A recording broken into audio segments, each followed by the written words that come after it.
हाँ चलिए अब स्टार्ट करते हैं अपन।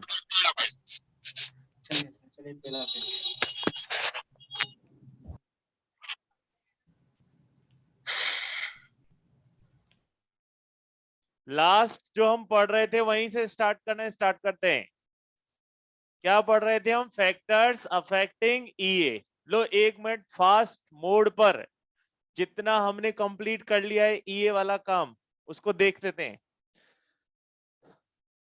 ईए और इलेक्ट्रॉन गेन एंथैल्पी, इसको कैसे समझा जाए? दो अलग अलग नेम्स हैं पर काम वही है। याद रखिएगा, इलेक्ट्रॉन एफिनिटी, इसका मतलब अट्रैक्शन फॉर इलेक्ट्रॉन। अगर कोई एलिमेंट इलेक्ट्रॉन को अट्रैक्ट करेगा तो उस केस में उसकी इलेक्ट्रॉन एफिनिटी किस में होगी? नेगेटिव में। और अगर अट्रैक्ट नहीं करेगा तो फिर वो किस में हो जाएगी? पॉजिटिव में। ये बात हम पढ़ चुके हैं। ठीक, वापस से बोल दे रहा हूं, अगर ये वैल्यू किस में दे रखी हो? नेगेटिव में, तो ये प्रोसेस हो गया एक्सो। और यही वैल्यू अगर पॉजिटिव में हो तो ये हो गया है एंडो। फर्स्ट ईए, ये मैं यहाँ पे, क्योंकि आज हम जो पढ़ेंगे उसमें आपका कंफ्यूजन इसी बात का रहेगा अगर आपने ढंग से दोबारा जाकर रूम पे स्टडी नहीं किया है तो। First EA may be exo, may be endo. Exo किसके लिए? बस उन तीनों को याद कर लो जिनके लिए क्या रहेगा? एंडो। वो एंडो कौन है? P6, यानी कि इनर्ट S2 और नाइट्रोजन। इस पे मैं मार्क कर रहा हूं क्योंकि इसी को लेकर हम करेंगे गड़बड़। एक्सो S1, P1 जो बच गया वो सब यहां आएगा, है ना? P2, P3, P4, P5। P3 क्यों लिखा है? क्योंकि नाइट्रोजन ही तो अलग है बेटा, बाकी सब तो उधर ही जाएंगे। ठीक, और सेकंड ये ऑलवेज एंडो। क्यों होगा endo? Due to inter electronic repulsion. ठीक, अब हम फैक्टर्स पे आ गए थे। Factors affecting EA. पहला फैक्टर ही शायद हमने कल कंप्लीट किया है। दो हो गए, कौन कौन से? जेड इफेक्टिव कर दिए क्या अपन? नहीं नहीं, क्या होगा, रुको। पहला फैक्टर है number of shell, that is inversely proportional to EA. जब भी किसी ग्रुप में ऊपर से नीचे जाएंगे तो हमें मालूम है कि डिस्टेंस बढ़ेगा, और बेटा डिस्टेंस बढ़ेगा तो अट्रैक्शन कम होगा, और अट्रैक्शन कम होगा तो ईए भी कम हो जाएगी। But this applicable in S block. In P block we have seen कि कुछ मैटर चेंज हो गया था। In P block second period elements की ईए किससे कम है? थर्ड पीरियड एलिमेंट से कम है। ये सिर्फ किसकी बात कर रहे हैं हम? P block. इसका मतलब बोरोन की ईए किससे कम? एल्यूमिनियम से। कार्बन की सिलिकॉन से। नाइट्रोजन की फॉस्फोरस से। ऑक्सीजन की सल्फर से। और फ्लोरीन की क्लोरीन से। तो हमारा बेसिक जो हमने कल जिसपे ये स्टडी कर लिया था वो किसकी बात थी? Fluorine chlorine. क्योंकि पूरी पीरियोडिक टेबल में the most non metallic element is fluorine, तो इसकी ईए भी क्या होनी चाहिए थी? ज्यादा। पर हमने कल एक छोटा सा एग्जांपल लिया था कि फ्लोरीन में जो पैकिंग एफिशिएंसी है वो 7/8 है, यानी कि 8 की प्लेस है and 7 already present. Whereas in case of chlorine we are having situation like 7/18, तो यहां पर अभी स्पेस है, तो हम ऐसा बोल सकते हैं ना कि यहां पर इलेक्ट्रॉन डेंसिटी क्या है, ज्यादा, तो रिपल्शन भी क्या है, ज्यादा। यहां पर इलेक्ट्रॉन डेंसिटी कंपैरेटिवली कम है, तो भाई रिपल्शन भी कम है, इसीलिए इसके केस में ईए कम और इसके केस में ईए ज्यादा। कल हमने ये बातें कंप्लीट कर ली थी, तो यही रिजल्ट किस पे लगाएंगे, boron aluminium, carbon silicon, nitrogen phosphorus, और same on oxygen and sulphur.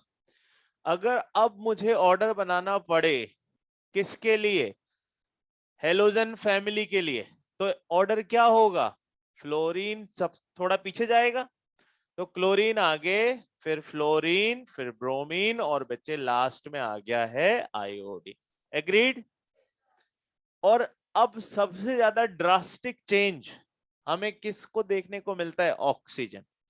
मतलब फ्लोरीन सबसे ज्यादा नॉन मेटल है, उसके बाद सेकंड मोस्ट नॉन मेटल किसको मानते हैं हम, ऑक्सीजन को, ईएन वाइज।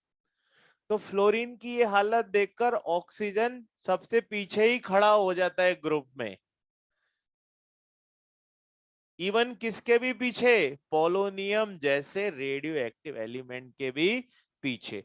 और इसके रिगार्डिंग हमारे पास आई थिंक एक्सरसाइज 1 का क्वेश्चन नंबर 107 या 109 एक क्वेश्चन है इसका, जिसमें सिर्फ यही पूछा है, 109 है ना।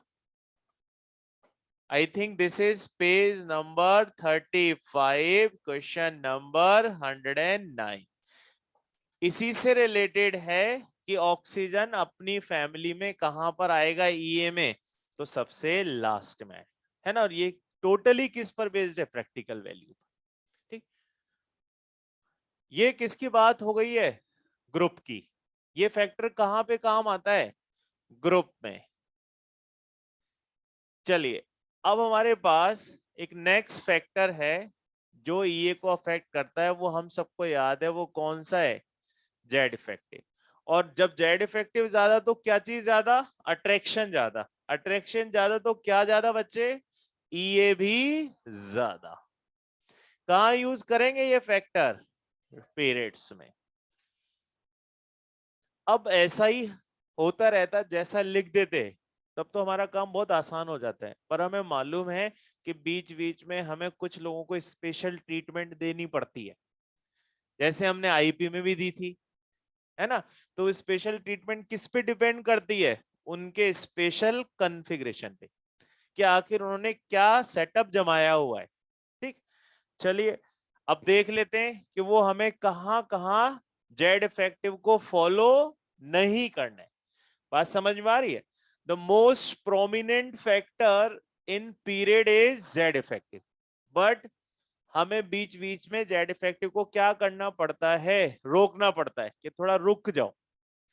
ठीक है, कुछ लोगों को या कुछ कॉन्फ़िगरेशंस को हमें क्या देनी पड़ेगी, वेटेज। तो चलिए देखते हैं किसको वेटेज देंगे हम। अब आप मुझे बताओ कि आप किस किस कॉन्फ़िगरेशन को स्टेबल कंसीडर करते हो, एक तो हाफ फील्ड को, एक फुल फील्ड को, और एक S2 को। तीन ही तो है हमारे पास जंक्शंस। तो चलिए देख लेते हैं। तो अगर मैं लेफ्ट टू राइट जाऊं तो आप मुझे बताओ कि S1 से S2 बनने वाला फैक्टर, उसको वेटेज दोगे या P1 से P2 बनने वाले फैक्टर को वेटेज दोगे। क्यों सर, ये स्टेबल हो रहा है जबकि अभी भी अनस्टेबल है, और अभी भी अनस्टेबल है, इसका मतलब मुझे यहां पर किसकी ईए ज्यादा बतानी पड़ेगी, S1 की। किससे ज्यादा, ये क्लियर है। एक टाइम तो यहां पर जब हम पीरियड में मूव कर रहे हैं, सेकंड हमें P2 को वेटेज देनी है या P3 को, यानी कि P2 एक इलेक्ट्रॉन लेगा तो P3 बनेगा, जबकि P3 एक इलेक्ट्रॉन लेगा तो P4 बनेगा।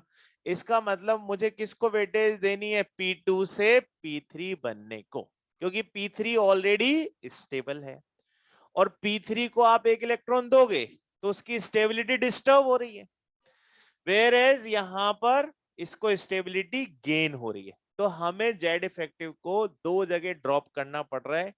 पहली बार तो जब S1 से S2 तो वो किससे आगे रख देंगे, P1 से, और सेकेंड टाइम P2 से P3। ठीक, चलिए अब इसको अरेंज करने की कोशिश करते हैं। ये याद ही है आपको, है ना, इसको मैं बोर्ड पर लिखे दे रहा हूं ताकि इसको देखकर आपको बार बार याद आएगा। इन सब के लिए प्रोसेस क्या रहेगा, एंडो, इन सब के लिए प्रोसेस एक्सो। अब मुझे बताइए हमारे टॉपिक का नाम ही क्या है,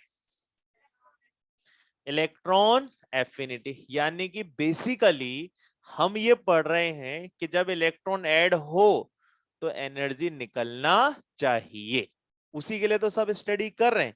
बट ये तीन लोग उस बात को क्या करते हैं, डिनाई, कि नहीं हमारे केस में वी आर ऑलरेडी स्टेबल, तो हमारे केस में एनर्जी नहीं निकलेगी बल्कि हमें एनर्जी देना पड़ेगा सो दैट आप अपना प्रोसेस कंप्लीट कर पाओ। ठीक, चलिए अब देखते हैं। अब हम किसी एक पीरियड में लेफ्ट राइट चलने की कोशिश करते हैं। सबसे पहले मैं सेकंड पीरियड में मूव करूंगा और फिर मैं किस पे चलूंगा, थर्ड पे। ये बोर्ड पे मैं जानबूझ के लिखे दे रहा हूं क्योंकि ये हमारे काम आएगा, क्योंकि हम बार बार इसको भूल जाएंगे, है ना। तो इसको ध्यान रखने के लिए वहां पर बोर्ड पे उसको रखा हुआ है।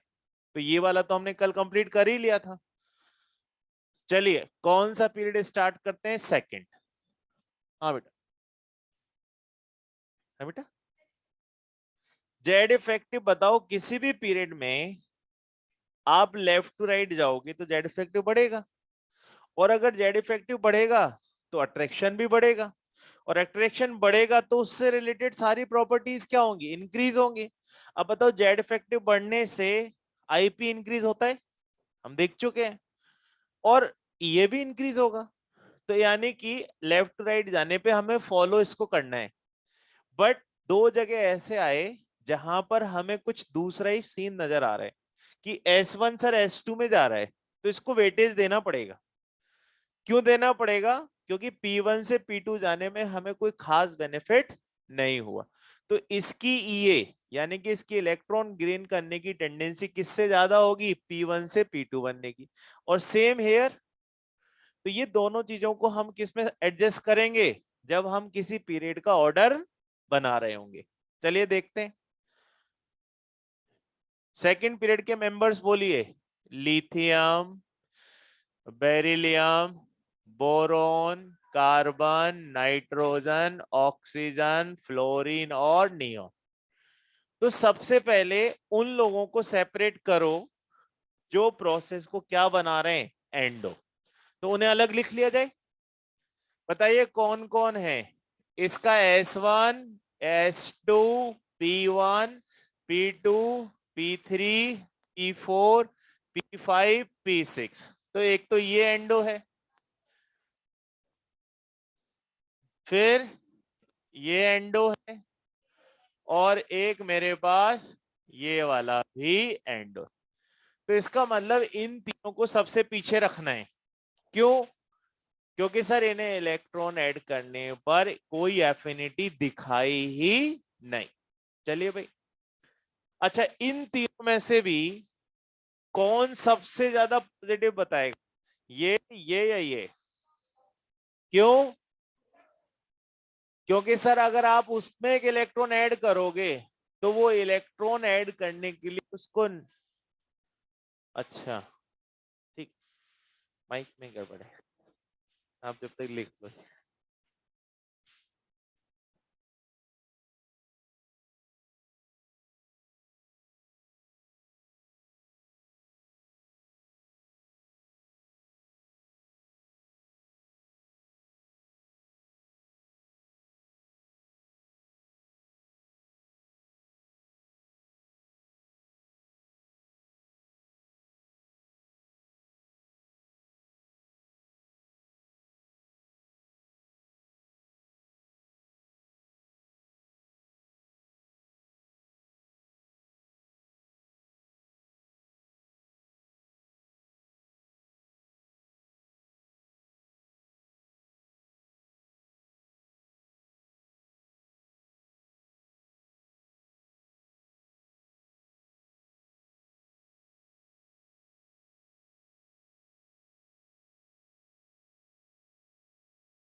हाँ भाई, अब सबसे पहले किसको सबसे ज्यादा प्रॉब्लम है? नियॉन को।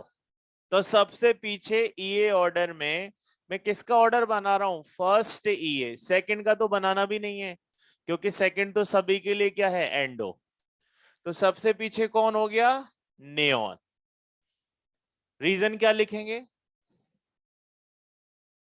New shell required. अगर इसमें इलेक्ट्रॉन ऐड करेंगे तो मुझे नया शेल ओपन करना पड़ेगा, और वो सबसे ज्यादा एनर्जी कंज्यूम करेगा। अब बेरिलियम और नाइट्रोजन में से बताओ। बेरिलियम। क्यों? सर यहां हमें ओपन करना पड़ेगा न्यू सबशेल, तो इसकी प्रॉब्लम थोड़ी कम है। समझे मेरी बात? इसकी प्रॉब्लम ज्यादा, क्योंकि नया शेल ऐड करना पड़ेगा, डिस्टेंस बढ़ रहा है। इसमें शेल तो है, बस नया सब शेल स्टार्ट करना पड़ेगा। और नाइट्रोजन शेल भी है, सब शेल में जगह भी है, बस क्या लेके बैठा हुआ है? Half filled. इसीलिए इसमें थोड़ा सा कम यूज होगी एनर्जी, बट अल्टीमेटली काम बन जाएगा। तो यानी कि सबसे पहले हम उन लोगों को अलग कर दें जिनके लिए इलेक्ट्रॉन गेन एंथैल्पी पॉजिटिव हो और प्रोसेस एंडो। अब बचे हुओं को अरेंज करना है। बचे हुओं को किस पे अरेंज करेंगे आप? जेड इफेक्टिव पे। और जेड इफेक्टिव में दो जगह क्या करना है अपने को? वो स्विच करना है, जैसे हमने किस में किया था? आईपी में। तो अब मुझे बताइए कि अब हमारे पास S1 यानी कि लिथियम, और किसको स्विच करना है? बोरोन को। क्यों? क्योंकि S1 वाले को S2 अचीव होगा और P1 वाले को P2। तो P1 वाले को कोई खास बेनिफिट नहीं हो रहा है, तो पहले आएगा बेटा बोरोन और फिर आएगा लिथियम। ठीक। बाकी सब ऐसे ही चलते रहेगा, क्योंकि P2 P3 को एक्सचेंज कैसे करूं? वो तो पहले ही पीछे है। इसका मतलब रेगुलरली किसको फॉलो करना चालू करना है? अब जेड इफेक्ट। तो आया कार्बन, ऑक्सीजन और फ्लोरीन। इन सारे एलिमेंट्स में क्या खास बात है? कि इनकी इलेक्ट्रॉन गेन एंथैल्पी नेगेटिव है और इनका प्रोसेस एक्सो है। तो इस तरह से हमने इन सबको अरेंज कर लिया। पहले किसको बाहर करेंगे? एंडोस को। फिर किसको यूज करेंगे? Z effective. और कितनी जगह चेंज कर देंगे? दो। कौन कौन? S1 P1 P2 P3। Commonly common sense से ही हमें समझ में आ रहा है कि सर S2 मोर स्टेबल था, इसलिए हमने पेनिट्रेशन इसके लिए अलग से यूज किया। और P3 स्टेबल होता ही है, तो इसमें अगर इलेक्ट्रॉन ऐड करोगे तो ये क्या हो जाएगा? डिस्टर्ब हो जाए। अब अगर इसमें इलेक्ट्रॉन ऐड करो तो फिर कितने करो? तीन, तब स्टेबल होगा। पर हमें तो अभी कौन सा ऑर्डर देखना है? फर्स्ट ही।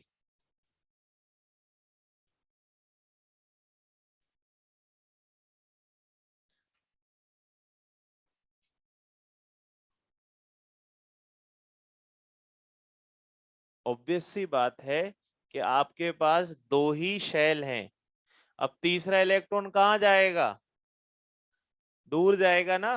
तो आपका अट्रैक्शन कम हुआ कि ज्यादा हुआ पहले से? तो कम हुआ।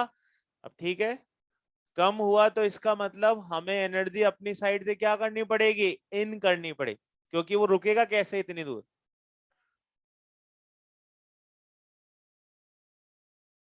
जो लोग लिख चुके हैं वो थर्ड पीरियड का ऑर्डर अरेंज करके बताएंगे। जो लोग लिख चुके हैं वो किसका अरेंजमेंट करेंगे? थर्ड पीरियड का। हाँ बेटा बोलो आप। देखिए ये तो किस पे अरेंज है? हम तो पीरियड में चलना ही किसके बेसिस पर है? अब जहां पे स्विच करना है वो S1 P1 था और P2 P3 था, पर P3 तो पहले ही स्विच होके पीछे बैठा हुआ है ना, तो उसको तो अपन देखना ही नहीं था। थर्ड पीरियड का अरेंज करेंगे सब लोग ऑर्डर, और जिसका अरेंजमेंट हो जाए वो मुझे बताए।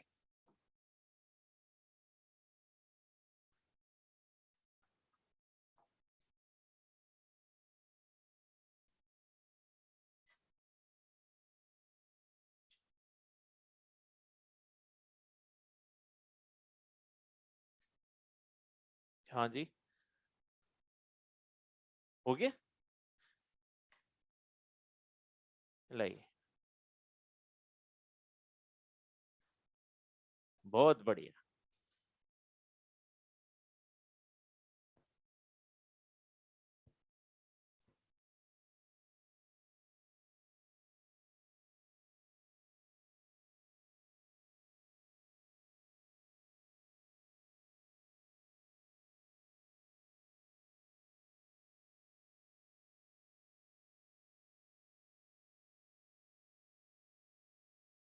किसी और बच्चे ने भी अरेंज कर लिया हो तो अपने नोटबुक आगे भेज दो, पार्सल।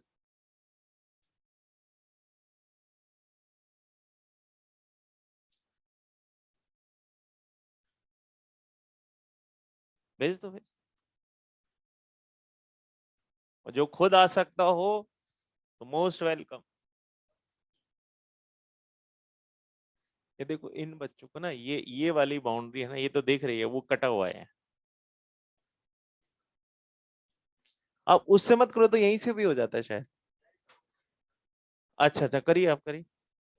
ये सही है, ये किसकी नोटबुक है? बहुत बढ़िया बेटा।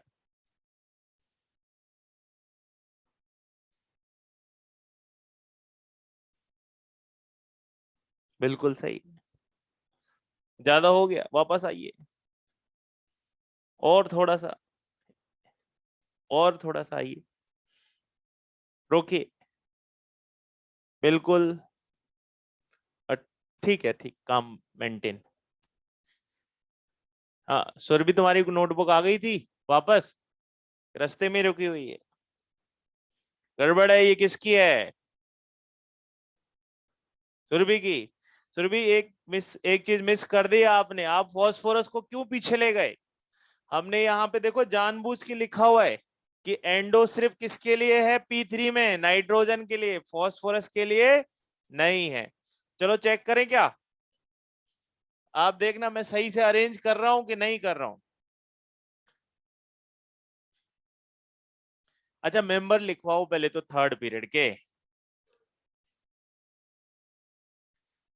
Sir, sodium, magnesium, aluminium, silicon, phosphorus, sulphur, chlorine और आर्गन। मैं सोडियम हमें याद है क्या होता है, S1, मैग्नीशियम S2, तो ऐसे अरेंज करते चले जाएं तो आर्गन पर हमारे पास क्या आ जाएगा, P6। बताओ कौन कौन एंडो हैं?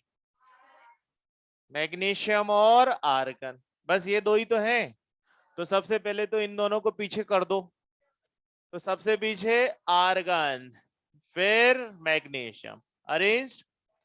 अब ये वाले तो हो गए एंडो, तो बचे हुए सारे क्या होंगे, एक्सो। तो एक्सो का ऑर्डर अब आगे चलाएं। तो बताइए किस किस को स्विच करना है? S1 और P1 कर दिया स्विच, तो पहले कौन आएगा, एल्यूमिनियम, और फिर सोडियम। फिर किस किस को स्विच करना है, P2, P3, तो फिर आया फॉस्फोरस और सिलिकॉन। और किसी को स्विच करेंगे क्या, नहीं, सल्फर, क्लोरीन। तो ये बन गया है ऑर्डर। देखो मैंने इस टॉपिक के स्टार्टिंग में ये लिख दिया था जानबूझ के, क्योंकि मुझे मालूम था हम नाइट्रोजन के साथ साथ फॉस्फोरस को भी क्या करेंगे, पीछे धकेलेंगे।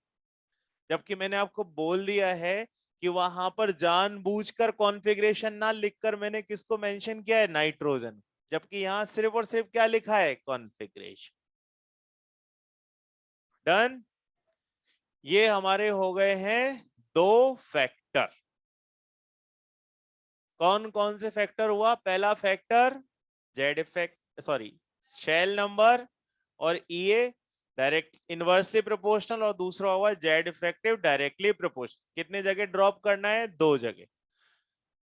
लास्ट फैक्टर जो हम हर बार ही यूज करते हैं, पॉजिटिव और नेगेटिव, उनके लिए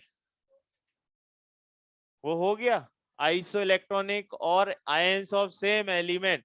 बहुत ही बढ़िया, रफ्तार हो गई अपनी। अब चलिए, अब हम याद करें कुछ रिलेशंस, यानी कि आपके सारे क्वेश्चन हो जाएंगे पर एक दो क्वेश्चन किस पर बेस्ड है, रिलेशन पर, हम उसके बारे में अब बात करें। तो हम अलग से एक टॉपिक लिख रहे हैं, relation between IP and EA.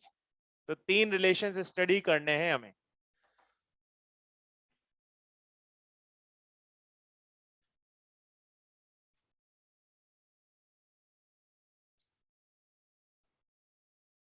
Case number 1 जरा देखें तो बोर्ड पर, आप ही बताएंगे और आपको एकदम से क्लियर हो जाएगा, अच्छा ये है, तो बहुत सीधी बात थी सर। एक एलिमेंट है x, अगर वो एक इलेक्ट्रॉन एक्सेप्ट करके नेगेटिव चार्ज गेन कर ले, तो बताइए इस प्रोसेस को ईए बोले या आईपी? जोर से बोलिए। ईए, क्यों? इलेक्ट्रॉन गेन हो रहा है। ठीक है, इसी प्रोसेस को मैं रिवर्स कर दूं तो यही प्रोसेस क्या बन जाएगा? आईपी। कोई प्रॉब्लम? अब बताइए, अगर यहां से यहां जाते समय इसकी कोई वैल्यू है -x, क्योंकि एक्सोथर्मिक प्रोसेस है, तो ये वैल्यू कितनी होगी? अरे वाह, कुछ समझाना ही नहीं पड़ रहा है। क्योंकि सर ये बिल्कुल वैसा ही है कि जितने उन्होंने रिलीज किए उतने ही वापस देंगे, तो वो इलेक्ट्रॉन फ्री कर, गिरवी वाला सिस्टम है ना। पर याद रखिए, ये गिरवी वाला सिस्टम इंटरेस्ट वाला नहीं है जो हमारी डेली लाइफ में होता है, ये तो केमिस्ट्री है। और केमिस्ट्री में आप शुरू से ही पढ़ते आए हो लॉ ऑफ कॉम्बिनेशन, कि neither energy lose nor gain. तो यहाँ पर जितना आपने अमाउंट उससे लिया उतना ही रिटर्न करोगे। तो अगर ये वैल्यू 10 है माइनस में, तो वही वैल्यू क्या होगी 10 प्लस में। Magnitude will remain same, sign will change, क्योंकि प्रोसेस ही अलग अलग है। एक एक्सो है, दूसरा एंडो है। समझ गए? यानी कि क्या मैं इस बात को ऐसे लिख सकता हूं, EA of X, EA of X atom is equal to IP of X minus, क्योंकि अब ये एनायन है। तो ये रिलेशन हो गया अपना। ठीक है, पेज नंबर बिगनर्स बॉक्स 5 पर इसका एक क्वेश्चन है। पेज नंबर आई थिंक 22 होगा, और 22 पर हमें क्वेश्चन करना है, मोस्ट प्रोबेबली वो क्वेश्चन नंबर होना चाहिए 2nd।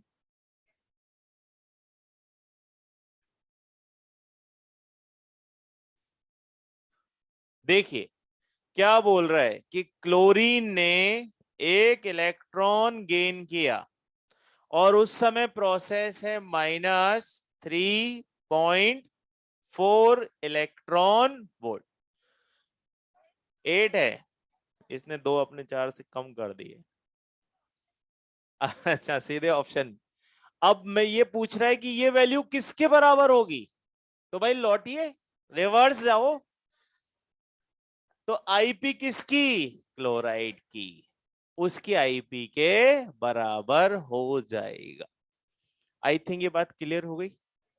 और एक और बात क्लियर हो गई कि जब भी मुझे किसी एनायन की आईपी देखनी हो तो उसके न्यूट्रल की क्या देखूंगा? ईए। तभी तो पता लगा। ये बात हुई कि नहीं क्लियर? अगर किसी की ईए ज्यादा तो उसके एनायन की आईपी भी तो क्या होगी? ज्यादा ही होगी ना। तो इस क्वेश्चन के साथ आप एक क्वेश्चन और करिए जो है पेज नंबर 35 पर, और वो है क्वेश्चन नंबर 107।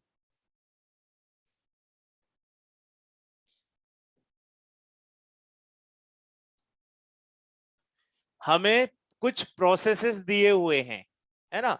उन प्रोसेसेस में देखना है कि किसमें एनर्जी सबसे कम रिक्वायर्ड। रिक्वायर्ड का मतलब क्या होता है कि आपको वो एनर्जी वहां देकर इलेक्ट्रॉन को खींचना है। ठीक है, अब देखिए पहले केस में ऑप्शन क्या है कि फ्लोराइड से क्या बन रहा है? फ्लोरीन। दूसरे में दे रखा है से ये पी, ठीक है। तीसरे केस में बन रहा है क्लोराइड, क्या है, सल्फाइड, सल्फर से लेना है इलेक्ट्रॉन वापस, और चौथे केस में क्लोरीन से लेना है इलेक्ट्रॉन वापस। अब हमने सर न्यूट्रल की आईपी तो पढ़ी हुई है कि न्यूट्रल में तो साइज से पीरियड से उससे देख लेंगे, पर किसी एनायन का अगर केस आ जाए तो फिर मुझे उसकी क्या देखनी होगी, ईए। बताओ इन सब में सबसे कम ईए किसकी है, फास्फोरस की। भाई इसकी तो हाईएस्ट है, इसकी सेकंड हाईएस्ट है, और इन दोनों में अभी देख ही रहे हैं हम कि भाई फास्फोरस पीछे है और सल्फर आगे है, तो सबसे कम किसके लिए रिक्वायर्ड होगी, फास्फोरस के लिए। ठीक है, तो आप इसको ये वाला लिख लिया आपने, पहले लिखो फिर एक लाइन स्टार लगा के लिखना।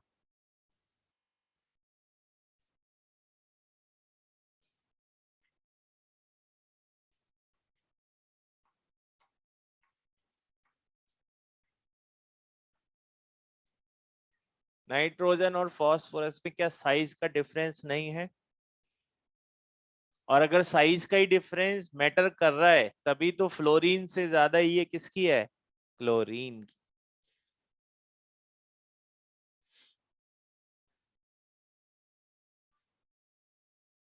देख ही रहे हैं हम, है ना, कि हमने उसको, उसमें इलेक्ट्रॉन एडिशन फिर भी आसान है।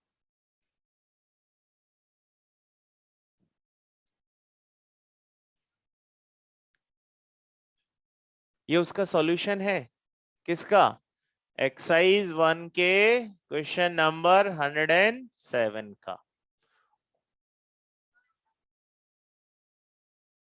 1, और उसके रिगार्डिंग मैं लिख रहा हूं एक नोट कि हमने उसमें क्या प्रोसेस यूज किया।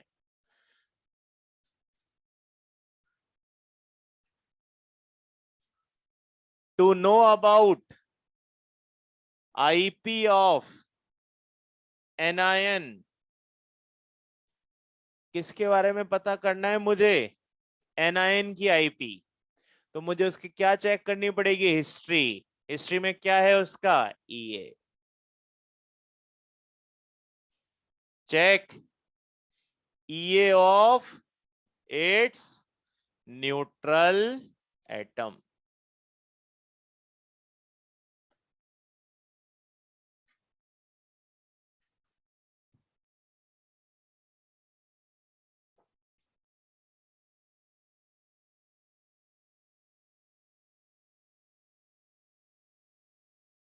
कभी भी हम किसकी बात नहीं करेंगे, fourth period, fifth period, sixth period, क्यों नहीं करते, वहां आ जाता है डी, और डी करते हैं गड़बड़। और जब हमें पी में ही इतनी गड़बड़ मिल रही है तो डी में तो आप समझ जाइए प्रलय आ जाएगी, और वो हमसे पूछता भी नहीं।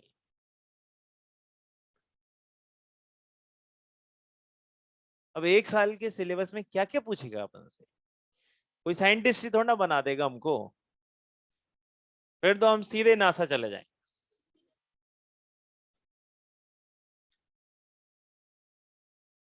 अब एक और मैं छोटा सा लिख देता हूं एग्जाम्पल, आप उसको अरेंज कर देना। मेरे ख्याल से बात समझ गए आप।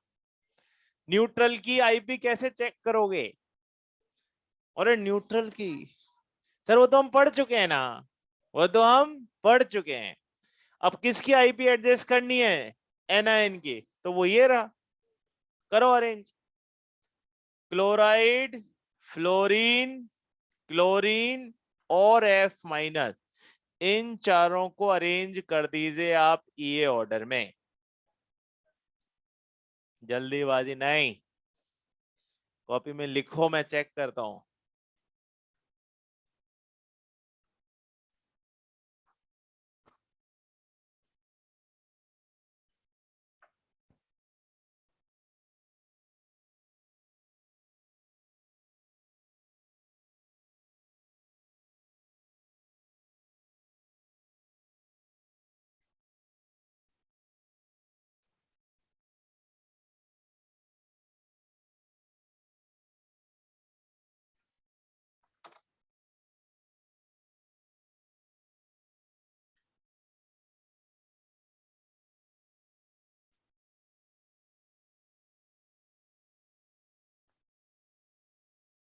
अनीक चला गया इसरो।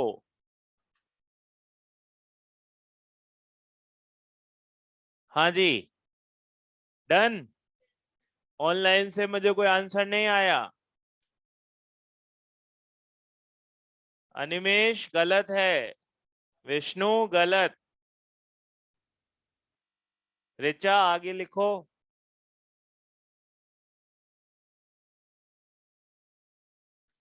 प्रतीक गलत, अथर्व रॉन्ग। हाँ भाई, अब इधर आते हैं। सबसे आगे बताओ कौन होगा? फ्लोरीन। क्योंकि न्यूट्रल्स की आईपी तो एनआयन से ज्यादा ही होनी चाहिए।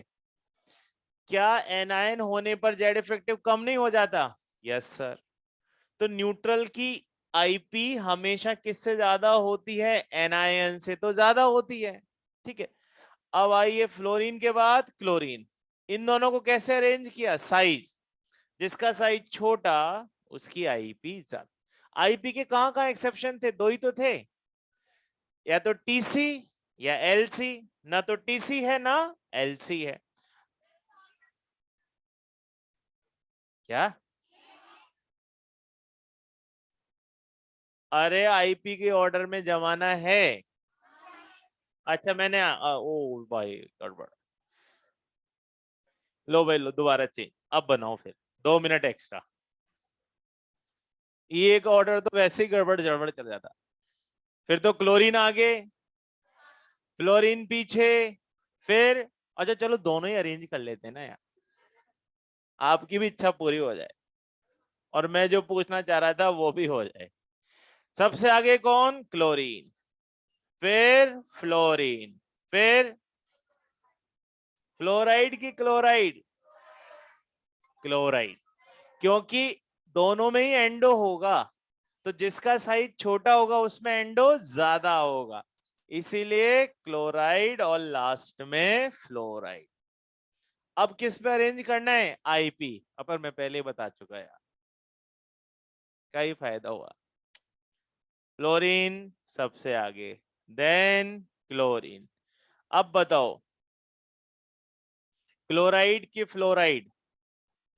क्लोराइड, क्योंकि क्लोरीन की ईए फ्लोरीन की ईए से ज्यादा होती है।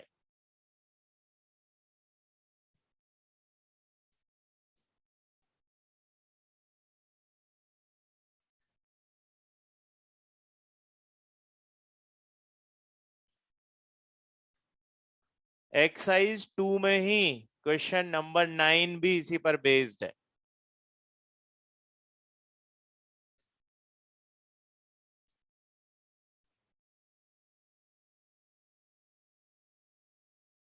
यशस्वी, ईए का ऑर्डर सही था आपका। ऊपर भी देख लेते हैं जिनको गलत बता दिया था।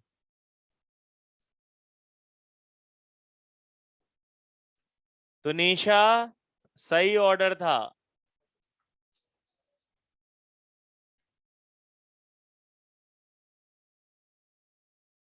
प्रतीक, थोड़ी मिस्टेक है। अथर्व, सही था। विष्णु गलत, पहले से भी गलत था ही, सही है ना?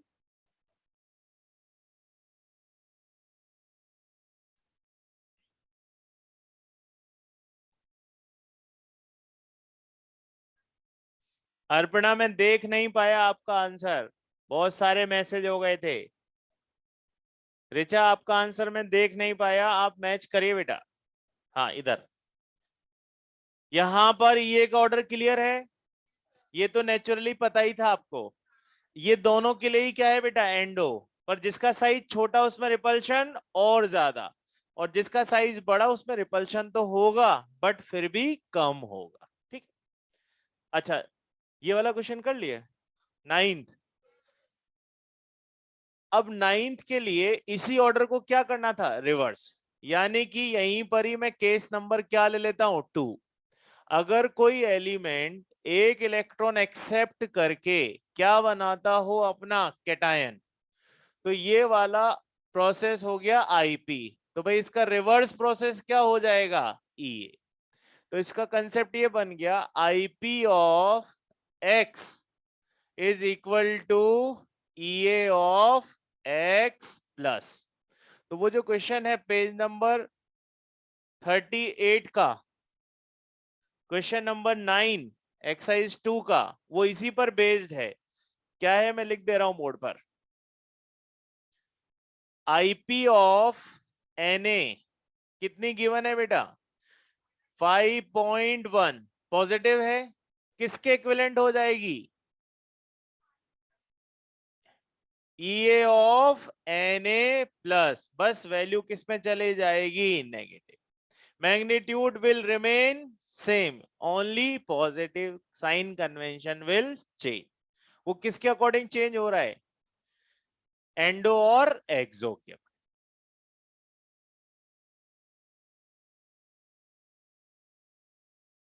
हाँ बेटा, हाँ देखो बेटा, पहले हम ईए ऑर्डर की बात कर लेते हैं। फ्लोरीन क्लोरीन में किसकी ईए ज्यादा है? क्लोरीन की, तो वो आगे रहेंगे। इन दोनों के लिए तो सेकंड ईए कैसी हो जाएगी? एंडो। एंडो पीछे, एक्सो आगे। इन दोनों में से भी किसका साइज छोटा? फ्लोरीन का, तो उसके लिए प्रोसेस मोर एंडो, और इसके लिए प्रोसेस लेस एंडो। नुकसान बड़ा, नुकसान है पर कम।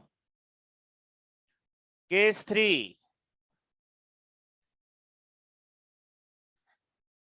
अब आपसे पूछ ही लिया जाए कि बताओ कि आईपी ऑफ एक्स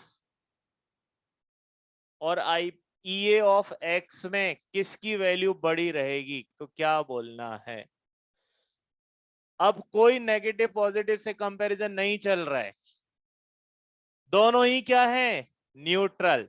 इक्वल नहीं होती, एक चीज हमेशा ही ज्यादा, और वो क्या ज्यादा होती है? IP. IP is always greater for neutral atom than its ईए।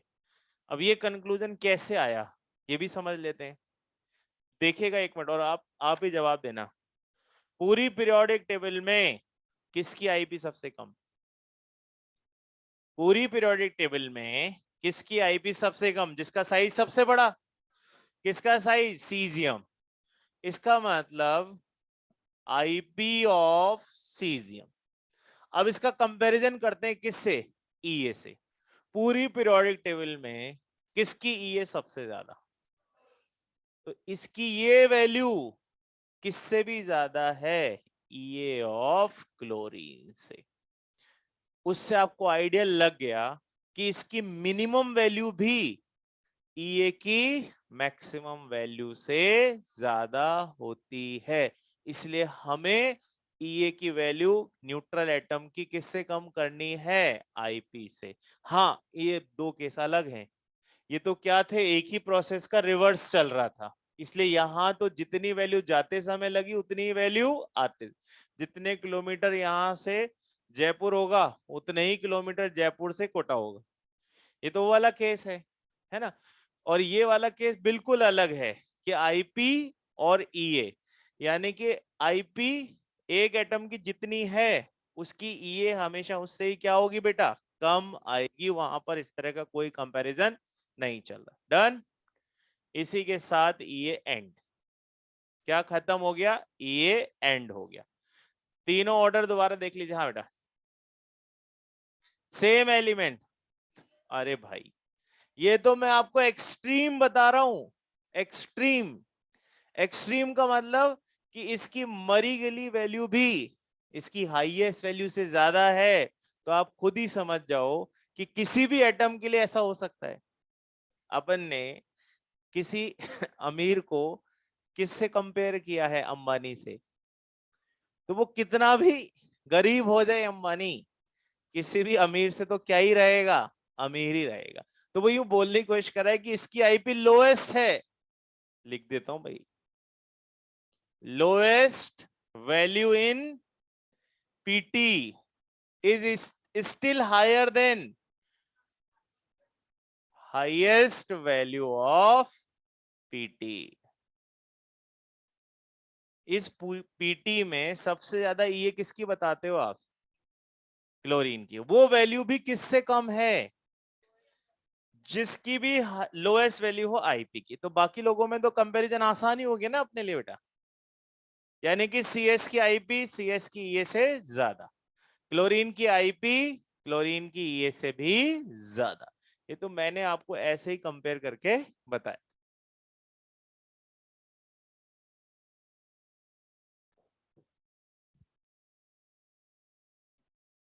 चलिए last topic of the periodic table आज ही स्टार्ट टू फिनिश के मोड में खत्म करते हैं। एक किसी ने भी यस नहीं बोला है। कितने लेक्चर हम आगे से पीछे चल रहे हैं, 4। नहीं लिखा था क्या? केस 2। अभी आपको समझ में भी आ रहा होगा कि आपकी रिव्यू ये क्यों चल रही है एक्स्ट्रा क्लासेस।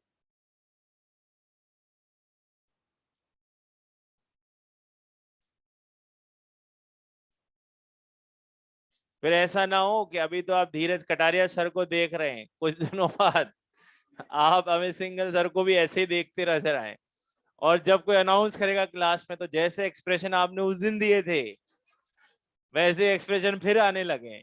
उनसे बचना है अपने को, है ना।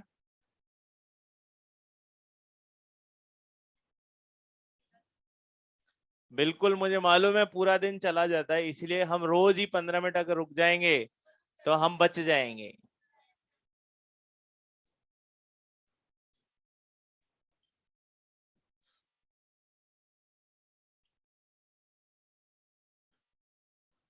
चलिए भाई, अपना आखिरी टॉपिक है पीरियोडिक टेबल का, इलेक्ट्रो नेगेटिविटी, जिसको इन शॉर्ट क्या बोला जाएगा, ईएन। रेडी? बोर्ड पर आओ। देखो ये कि हम क्या पढ़ रहे हैं, इलेक्ट्रोनेट।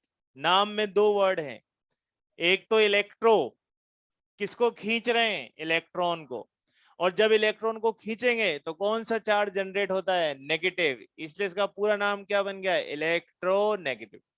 पर ये केस ईए से थोड़ा अलग है।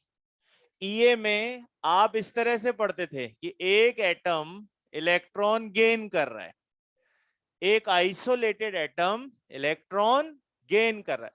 यहां पे सारे काम हो गए, है ना, दोनों ने मिलकर एक बॉन्ड बना लिया है, हो गया एक बॉन्ड।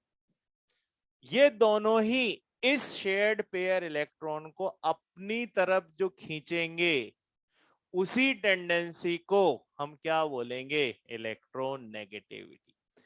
इन दोनों में से क्लोरीन इस पेयर को अपनी तरफ क्या करता है, खींच के रखता है।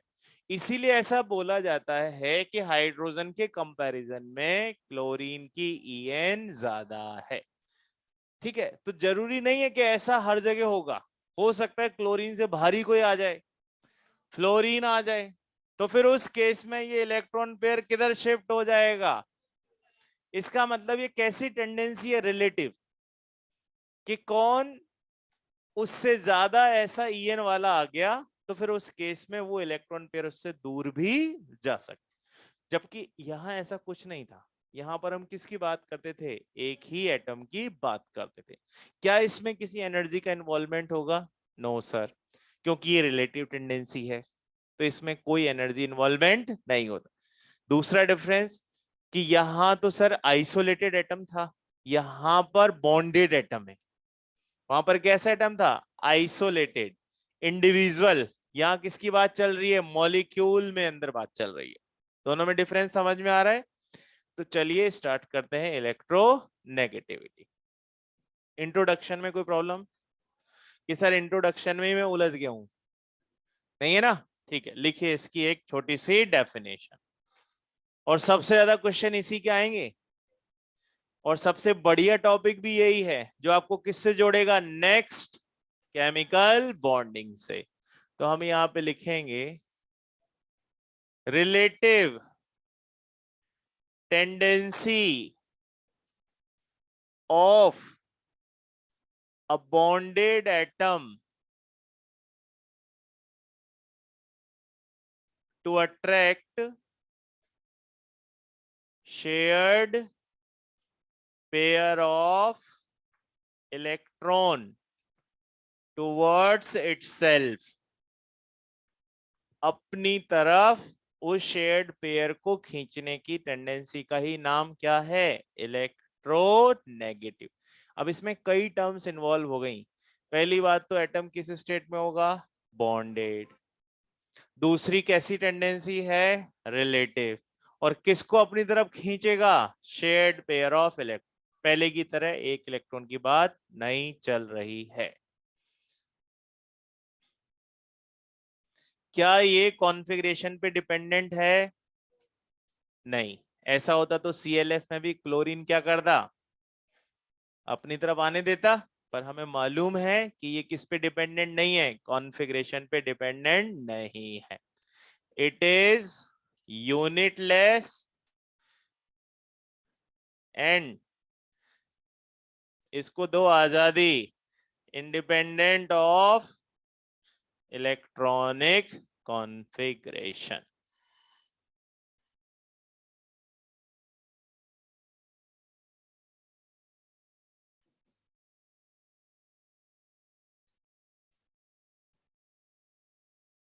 कुछ वैल्यूज आपको पेज नंबर 24 पर गिवन है, एक चार्ट सा बना हुआ होगा।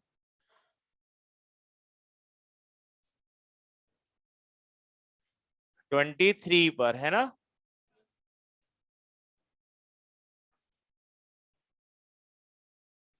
दिख रहा है?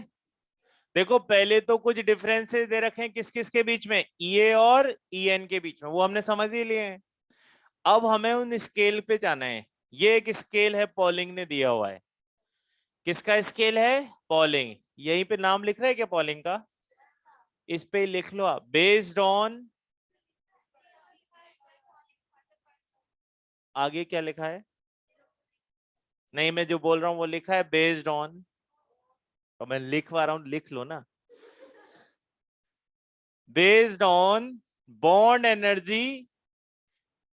किस पर बेस्ड है ये स्केल? बॉन्ड एनर्जी और रेजोनेंस एनर्जी।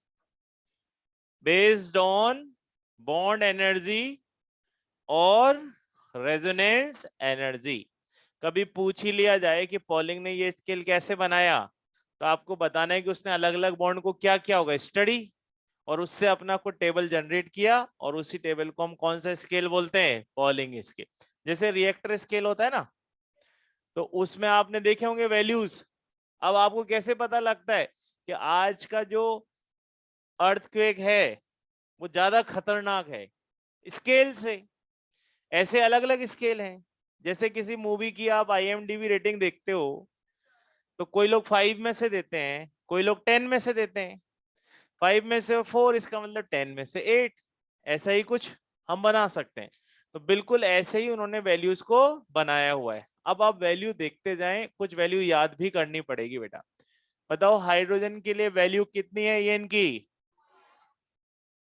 लिथियम के लिए तो ऐसा लग रहा है ना कि ऊपर से नीचे आने पर कम हो रहा है। तो ऑब्वियस सी बात है, बॉन्ड बनाने की, कौन सा बॉन्ड है ये? कोवेलेंट। क्योंकि पेयरिंग वेयरिंग कहां पर होती है? शेयरिंग वेयरिंग कहां होती है? कोवेलेंट में। तो इसका मतलब कोवेलेंट बॉन्ड बनाने की टेंडेंसी किसकी है? नॉन मेटल्स की। तो ये प्रॉपर्टी भी किसकी चल रही है? Non metal. तो भाई मेटल्स में तो कम होगा ही सही। ठीक है। फिर सोडियम में ये घटकर और कम हो गया। ठीक है। पोटेशियम में और रुबिडियम में सेम हो गया, 0.8। 0.8। सीजियम और फ्रांशियम में फिर सेम कर दिया, 0.7। 0.7। ठीक है, ये कुछ वैल्यूज हैं। अब लेफ्ट टू राइट चलते हैं। लेफ्ट टू राइट अगर आप चलोगे किस में बेटा? सेकंड पीरियड में, तो जनरली 0.5 से इंक्रीज करना है। तो बेरिलियम के लिए 1.5। ठीक है। कितने का इंक्रीज आ रहा है बेटा? अराउंड 1.5। बोरोन के लिए क्या? हाँ, 0.5। फिर अब बताइए कार्बन के लिए 2.5। फिर कौन आएगा? नाइट्रोजन। नाइट्रोजन के लिए 3, ऑक्सीजन के लिए 3.5 और फ्लोरीन के लिए 4। सो हाईएस्ट कौन है? ठीक, अब यही वैल्यू जब आप थर्ड में मूव करोगे तो 0.3 से इंक्रीज करनी है, पहले 0.3 से फिर 0.5 से, ऐसा कुछ हो जाएगा। तो सोडियम के बाद यहां पर बेरिलियम के नीचे कौन है? मैग्नीशियम। तो किससे इंक्रीज करिए? 0.3 से। कितना हो गया बेटा? 1.2। एल्यूमिनियम में 1.5, सिलिकॉन में 1.8, फॉस्फोरस में वही 0.3 से इंक्रीज कर रहे हैं, पर लास्ट में आके ये 2.5, 0.4 से इंक्रीज हो गया है। हाँ, 2.1 से 2.5 हो गया। और फिर क्लोरीन के केस में वापस से 3 हो। तो जनरली किससे इंक्रीज हो रहा है? 0.3 से। लास्ट में थोड़ा ज्यादा इंक्रीज हो गया क्योंकि नॉन मेटेलिक कैरेक्टर यहाँ ज्यादा ही होते हैं। इसके अलावा आपको जो दे रखा होगा ऑर्डर, वो सिर्फ किसका है? हेलोजन फैमिली का। ब्रोमीन 2.8 और iodine 2.5। So these are few values. अब आप यहां पर सिर्फ ट्रेंड नोटिस करिए, left to right increase, top to bottom decrease. आपको इंपॉर्टेंटली किस किस के बारे में याद रखना है? Phone call, phone call, FONCL, majorly यही काम आएंगे। और एक हमारा नोमेडिक एलिमेंट हाइड्रोजन। जनरली इन्हीं के साथ हमारे पास किसकी वैल्यूज के क्वेश्चन आते हैं? EN के क्वेश्चंस आते हैं। समझ में आ रही है बात? अच्छा, जनरल ट्रेंड क्या है कि किसका फर्क नहीं पड़ता है? EC का। So left to right EN increase, top to bottom EN decrease, but there are few cases where EN value remain same। है क्या नहीं कुछ? तो चलिए वही पकड़ने हैं हमको, देखते हैं भाई। सल्फर, कार्बन और आयोडीन, इनका EN वैल्यू क्या है? सेम, सेम है ना। फॉस्फोरस और हाइड्रोजन का EN वैल्यू सेम, नाइट्रोजन और क्लोरीन का EN वैल्यू सेम, बेरिलियम और एल्यूमिनियम का value same, potassium, rubidium, caesium और फ्रांस, बस यही पेयर होंगे ना। चलो याद कर लेते हैं किन किन की वैल्यूज सेम। बताओ, क्या पहला आपको किसी सब्जेक्ट का शॉर्ट फॉर्म नजर आ रहा है? साइंस। साइंस में किसके क्वेश्चन आते थे? पीएच के। उसकी क्या करनी पड़ती थी? नकल, कॉपी। उसके लिए बैठना पड़ता था डायगोनल,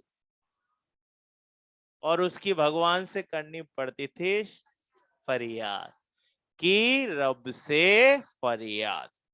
ठीक है, वापस से देखें किसका पेपर आ गया? साइंस का।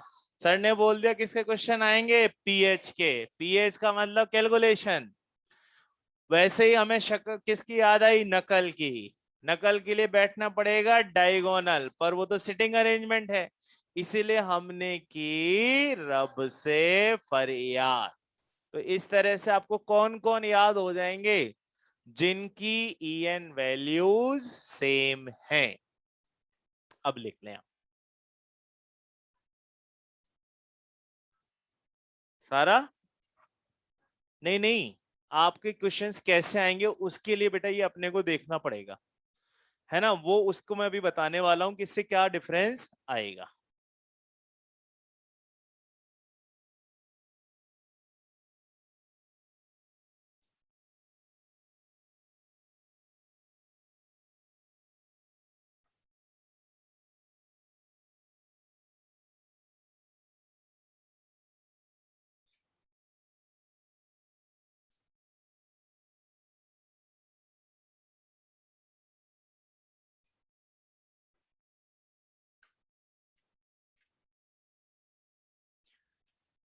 अब बताओ क्या डिफरेंस आ गया EA और EN में? एक और चीज का बड़ा डिफरेंस आ गया, वहां पे कौन लीड कर रहा था? क्लोरीन। यहां कौन लीड करने लगा? फ्लोरीन। तो जब अंत भला सब भला। तो फ्लोरीन मोस्ट नॉन मेटेलिक, तो अंत में आके हमने उसकी रेपुटेशन वापस से रीस्टोर कर दी।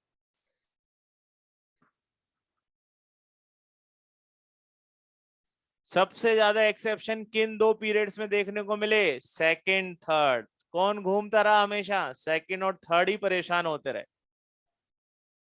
वो तो क्या परेशान हुए, हम ही परेशान हो रहे हैं कि तुम्हें जहां रखा वहीं की तरह बात करो ना।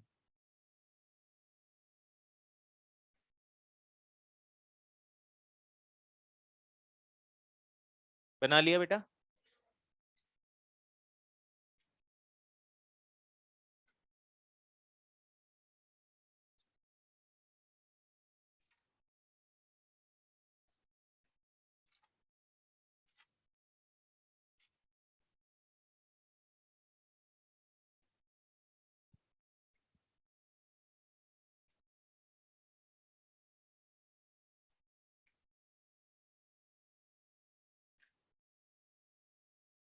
हम्म। क्या यूज है ईएन का? कौन बताएगा आप में से कि सर ईएन इसलिए पढ़ना पड़ता है ताकि हमें ये समझ में आए वो समझ में आए? हाँ, स्ट्रक्चर किसकी तरफ इलेक्ट्रॉन खिंच जाएगा, ठीक है। मेटेलिक नॉन मेटेलिक का भी पता लग सकता है। और है क्या बेटा? अरे वाह, ये नई बात आई। एसिडिक स्ट्रेंथ, बहुत बढ़िया। और कोई बताए? आगे की भी बात बता सकते हैं जो आपको पता हो, जरूरी नहीं कि जो चल रहा है वही बात बोलेंगे। आगे की कहानी पता हो तो हाँ मान से।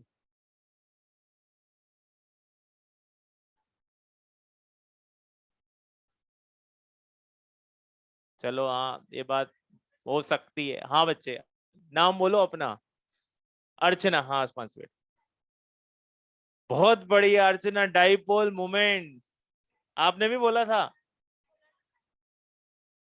अच्छा तुमने बोला पर इसके मुंह से निकला, तुम बोल गए थे बीच में, मेरे को बता दिया था तूने। और नाराज मत हो, तेरा नाम बता दे चल। है भाई, क्या नाम था? वसुंधरा। कैसे नाम रखा इनने है ना? इसके नाम में ही वजन इतना ज्यादा हो गया कि भाई इसके नाम बोलना पड़ेगा। वसुंधरा ने पहले बोल दिया था पर मैं सुन नहीं पाया, है ना, पर क्रेडिट वसुंधरा को दो।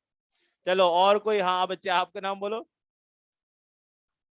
हिमा, रीमा, हुमा। अरे भाई नाम तो भारी है इस क्लास में। वसुंधरा, हुमा, है। तो मेरे को बहुत सारे नाम तो याद हो गए वैसे। सुरभि याद हो ही गई, मानसी याद हो गई, अर्चना, वसुंधरा, उमा। ऐसे ही कुछ ना कुछ। जब हाँ अपना नाम बोलो। अवनी। अब ऐसा करा करो, जब भी आपको बताओ तो नाम ही बोल दिया करो, है ना, ताकि दो चार नाम तो अच्छे अच्छे याद हैं मेरे को। चलो हाँ बेटा, आप और कुछ बता रहे हो, हाँ बोलो। चलो, बहुत बढ़िया, बहुत बढ़िया बढ़िया बातें बताई आप आप जो है, मैं बोल देता हूँ, है ना। देखिए, अब समझिए, बोर्ड पर हम इनको लिखेंगे एक साथ, है ना, पर हम समझ लेते हैं। एक तो जो कुछ टर्म्स निकल कर आई उसमें एक टर्म थी डाइपोल, जो हमने आज पहली बार इस क्लास में सुना। सर डाइपोल मोमेंट क्या होता है? जब कोई बॉन्ड इस तरह का हो जिसमें दोनों की ईएन अलग अलग हो, तो ऐसे केस में ये जो बॉन्ड पेयर है ये किसकी तरफ शिफ्ट हो गया? जिसकी ईएन ज्यादा थी। तो एक्चुअल में ये कौन सा बॉन्ड था? कोवेलेंट। और कोवेलेंट बॉन्ड में जब स्टार्टिंग हुई थी तो यही बोलते हैं कि भाई दोनों ने म्यूचुअल शेयरिंग की। म्यूचुअल का मतलब क्या होता है? इक्वल। तो वो जो बॉन्ड पेयर है वो दोनों के सेंटर में होना चाहिए ना, बट वो किधर शिफ्ट हो गया? थोड़ा सा क्लोरीन की साइड। दिस प्रोसेस और this is known as dipole moment. पहली बात। दूसरा कि सर जब हम हाइड्रोजन और हाइड्रोजन का बॉन्ड देखते हैं, क्लोरीन क्लोरीन का इंडिविजुअल बॉन्ड देखते हैं, तो उनकी स्ट्रेंथ इससे कम आती है। उनकी स्ट्रेंथ इससे कम आती है क्योंकि सर यहां तो ईएन का डिफरेंस जीरो नहीं है, बट यहां ईएन का डिफरेंस जीरो है। तो ऐसे केस में जहां ईएन का डिफरेंस जीरो होता है, बॉन्ड को क्या बोला जाता है? Non polar. और जहां ईएन डिफरेंस हो जाता है वहां बोला जाता है बॉन्ड कैसे नेचर का है? पोलर। तो जब अपने पास ऐसा कोई क्वेश्चन आया कि बताओ कौन सा बॉन्ड लीस्ट पोलर है, तो आपको ईएन का डिफरेंस देखना है। अब ऐसे केस में इनका तो बड़ा आसानी से पता लग रहा है क्योंकि शक्लें एक जैसी हैं, H H C L C L, यहां तो कोई दिक्कत ही नहीं है। पर अगर ऐसे आ गए उठकर कहीं से, तो यहां पर भी तो ईएन का डिफरेंस जीरो है। तो उस केस में आपको पोलर और नॉन पोलर के आंसर किससे करने में हेल्प मिलेगी? इस स्कीम से ही हेल्प मिलेगी। इसीलिए हमें कुछ वैल्यूज को क्या करना पड़ा? याद करना पड़ा कि भाई किन किन की वैल्यूज ऑलमोस्ट सेम। जनरली क्या याद रखेंगे हम कि लेफ्ट टू राइट जाने पर EN increase, top to bottom जाने पर डिक्रीज। अगर कोई एग्जांपल किसका ना आए, लेंथेनॉइड कॉन्ट्रैक्शन या फिर ट्रांजिशन, क्योंकि वहां मामला थोड़ा सा बदल जाता है। क्यों बदल जाता है? Size will remain same but number of proton change. अब बताओ गैलियम और एल्यूमिनियम में किसकी ईएन ज्यादा? सर गैलियम की। वैल्यू याद नहीं है फिर भी बोल सकता हूं। क्यों बोलेंगे? क्योंकि सर वहां दोनों में कितने प्रोटॉन का डिफरेंस है? 18, और साइज सेम है। पहला केस। दूसरा जर्कोनियम और हाफियम में हाफियम। क्यों सर? क्योंकि सर प्रोटॉन का नंबर 32 का डिफरेंस बट साइज सेम। तो जब भी कोई कॉन्ट्रैक्शन होगा तो थोड़ी सी बातें बदल सकती हैं, बाकी रेस्ट ऑफ द केस में लेफ्ट टू राइट जाने पर इंक्रीज, टॉप टू बॉटम जाने पर डिक्रीज। जिसका साइज बड़ा उसकी ईएन कम, जिसका साइज छोटा उसकी ईएन ज्यादा। वो यहाँ दिख भी रहा है कि देखो फ्लोरीन का साइज सबसे छोटा तो उसकी ईएन सबसे ज्यादा, आयोडीन का सबसे बड़ा तो उसकी एन हो गई कम। तो जनरली आप साइज से भी कंपेयर करके देख सकते हो, पर किसका एग्जांपल नहीं होना चाहिए? ट्रांजिशन कॉन्ट्रैक्शन और लेंथेनॉइड कॉन्ट्रैक्शन। तो चलिए स्टार्ट करते हैं, ये सब हम आगे पढ़ेंगे। अभी तो आपको सिर्फ दो ही बातें ध्यान रखनी है, कब बोलना है पोलर और कब बोलना है नॉन पोलर। डन। तो आप लिखिए फैक्टर्स अफेक्टिंग ईएन।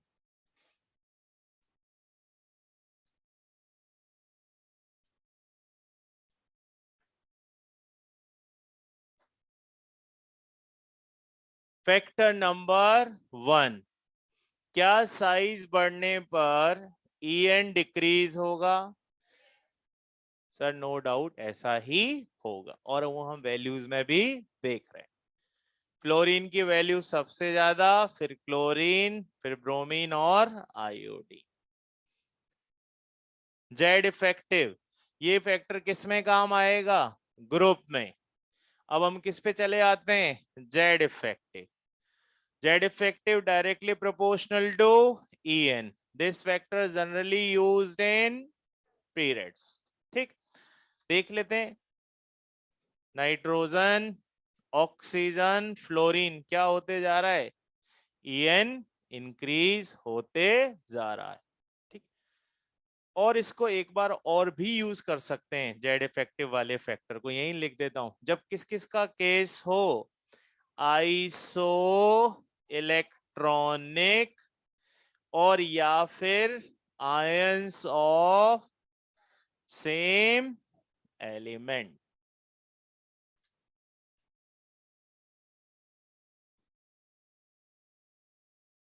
तब आप किससे भी देख लोगे? पॉजिटिव नेगेटिव से भी। Z effective directly proportional to positive, so En also directly proportional to positive.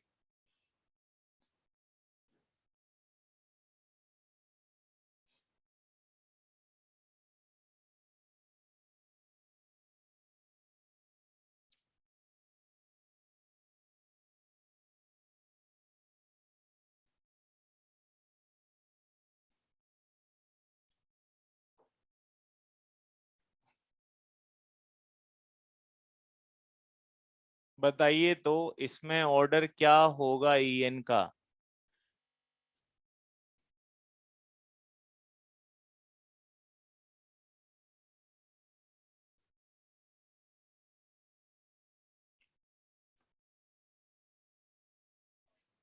Sir इसमें आप चार्ज ही लिख दो ना, तो हमारा काम थोड़ा आसान हो जाएगा, नहीं तो कैलकुलेशन करनी पड़ेगी।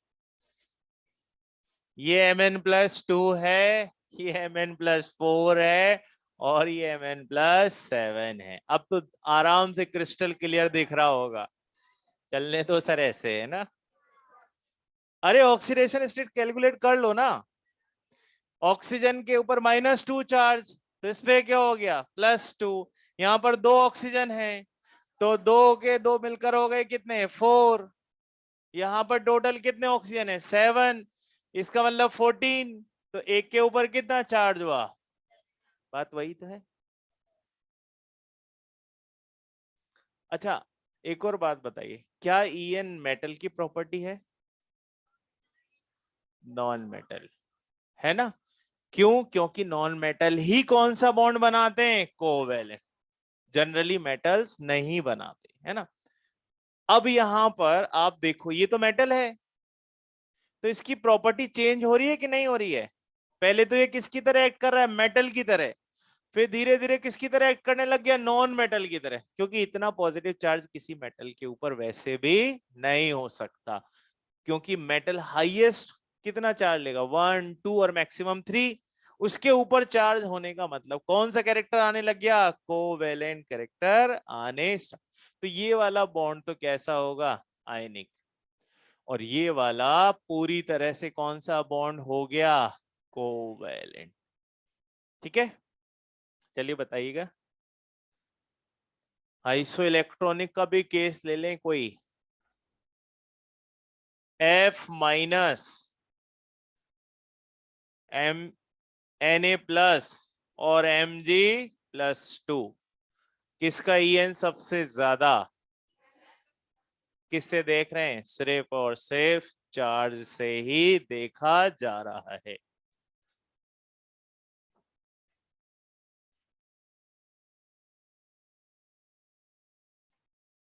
एक मेरा मन है एक एग्जांपल ऐसा लिख दूं जो मॉड्यूल में ना हो, फिर मैं देखना चाहता हूं कि भाई हम उसको कैसे देखते हैं, क्योंकि मॉड्यूल में तो दिख नहीं रहा है।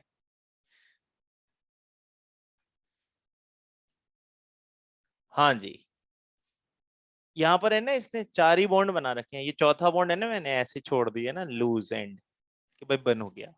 अब बताओ किस केस में कार्बन की ईएन ज्यादा है, पहला या दूसरा? वो लोग अपने हाथ उठाएं जिनको इसका आंसर सेकंड ही लग रहा है। कहां गए बाकी के हाथ? दोनों में से किस कार्बन की ईएन ज्यादा है? दोनों ही कार्बन है। अब मैं पूछना चाह रहा हूं, दोनों में से किस कार्बन की ईएन ज्यादा है? 1 2 3 4 5 6 10 11, हटाओ। अब वो लोग बोलिए जिनका आंसर फर्स्ट है, sir we are voting for CH3। ये तो इक्वल सा ही हो गया मैटर। वो लोग अपने हाथ खड़ा करे, सर कुछ भी नहीं हो सकता इनका, बराबर बराबर है ये, क्या कंपैरिजन करेंगे बेटा? क्या कैलकुलेट करो, ऑक्सीडेशन स्टेट। जनरली आप ऐसे देख लो ना, इन दोनों में किसकी ईएन ज्यादा है, कार्बन की। तो ये हाइड्रोजन पॉजिटिव होगा, तो इसका मतलब इसके ऊपर नेगेटिव चार्ज छोड़ देगा, तो इसकी ईएन की, इसकी जो ऑक्सीडेशन स्टेट कितनी हो गई, -3। इन दोनों में किसकी ईएन ज्यादा है, फ्लोरीन की। तो जिसकी ईएन ज्यादा होगी वो अब दूसरे वाले के ऊपर पॉजिटिव चार्ज ही तो छोड़ेगा, क्योंकि वो इलेक्ट्रॉन खींचेगा। तो ऐसे केस में +3। अब पता लग रहा है ना, एक ही एलिमेंट है, +3 -3 है, तो ईएन किसकी ज्यादा होती है ऐसे केसेस में, पॉजिटिव वालों की ईएन ज्यादा ही होती। ये 2 एग्जांपल भी तो अपन ने बेटा इसीलिए लिखे हैं।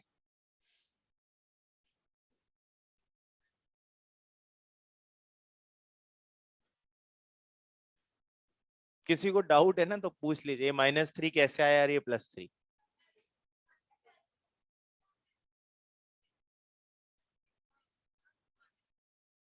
हाँ ठीक है। अच्छा बिना कैलकुलेशन के भी बिल्कुल सही है कि सर यहाँ पर फ्लोरीन की ईएन ज्यादा है, फ्लोरीन अपनी तरफ इलेक्ट्रॉन खींचेगा, तो उसकी वजह से उस पर पॉजिटिव चार्ज ज्यादा होगा। यहाँ पे कार्बन खींचेगा, तो इसके ऊपर नेगेटिव चार्ज ज्यादा हो जाएगा। अब ऐसे केस में आपको एक प्रॉब्लम आएगी कि ये ज्यादा खींच रहा है, तो इसकी EN क्या दिखेगी आपको, फिर ज्यादा दिखेगी। अगर आप टेंडेंसी वाइज जाओगे ना तो ज्यादा दिखेगी।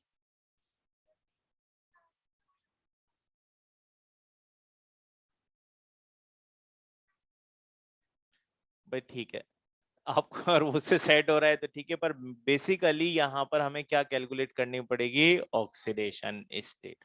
उसमें हमारा काम थोड़ा ज्यादा इजी है कि एक ही एलिमेंट की एक नेगेटिव है और एक पॉजिटिव।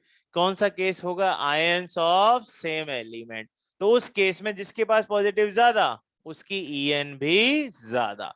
तभी तो आपने जहां ज्यादा पॉजिटिव रखा है वहां पर EN को भी क्या कर दिया है, ज्यादा। ज्यादा पॉजिटिव चार्ज कैरी करने की कैपेसिटी किसकी, नॉन मेटल्स की। और नॉन मेटल्स की तो प्रॉपर्टी पढ़ रहे हैं अपन, कौन सी, EN।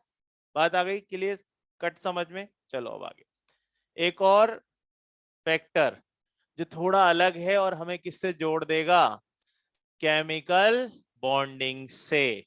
और वो फैक्टर है percentage S character, which is directly proportional to EN।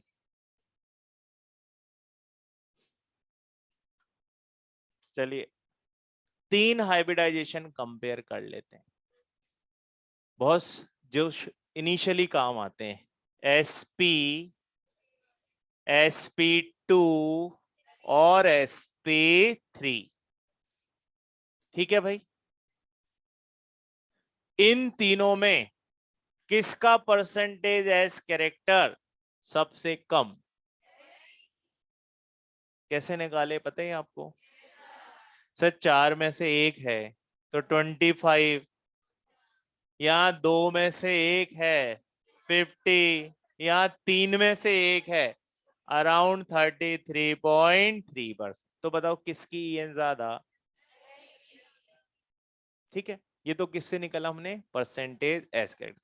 ये तो बात हो गई। अब आप कौन बताएगा कि परसेंटेज एस कैरेक्टर बढ़ने से EN भी बढ़ गया, बोलो वन सी।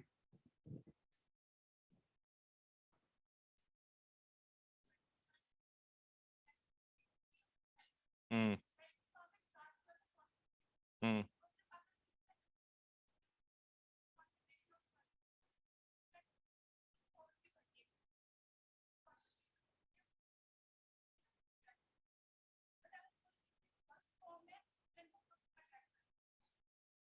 खतरनाक एक्सप्लेनेशन है ना, ये तो कंप्लीट एक्सप्लेनेशन है। कोई शॉर्ट में बताओ, बात इनकी बिल्कुल सही है, बट इसका एक दो वर्ड में भी कुछ आंसर बन सकता है। बैठो आप, ये तो इसने पूरी केमिकल बॉन्डिंग में ही ले ली अपने पास। हाँ बिल्कुल,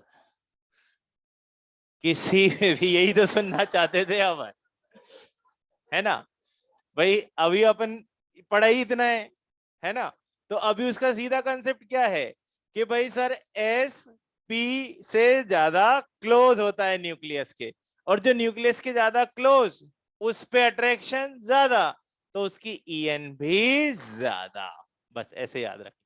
आपकी बात बिल्कुल सही है मानसी, बहुत बड़ी थी, हमें छोटी से केस समझ में आ गया। ये कहीं लिख लो आप, S shell, S sub shell.